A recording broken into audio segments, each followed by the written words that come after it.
Decatur native Tim Durbin is the only person from the U.S. and among just 12 people in the world running 7 marathons on 7 continents in 7 days for the World Marathon Challenge. In this week's Central Illinois Sports Report, I caught up with Durbin via Skype while he was in Chile, and I learned how he's preparing just days before his first marathon starts.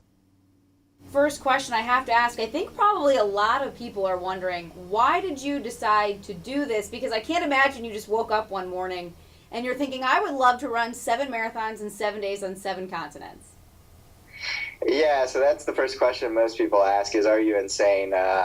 And I wouldn't say that I'm insane, and I don't know if there's necessarily a logical reason for why I would want to do it. The main kind of driving force behind why I want to do this is just prove that kind of an average person like me can do something that a lot of people think is impossible. And along the way, while not only challenging myself mentally and physically, helping to kind of raise awareness around cancer research for the V Foundation as well. Excellent. And where exactly will you be going and where are you racing?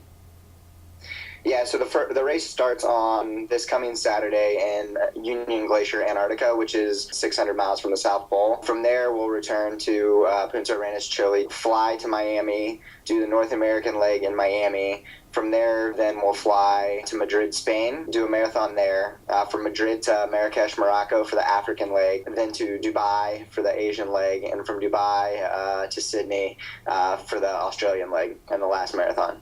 Okay, so the traveling alone, I have to imagine, is pretty grueling, but how do you even prepare for something like this physically and mentally? Yeah, so physically and mentally, I think I'm probably the most prepared. The travel will be the greatest unknown. Over the course of kind of the last 2 years, I had set a goal for myself, a longer-term goal over the course of 10 years, to run and walk the distance around the equator, which is 24,901 miles.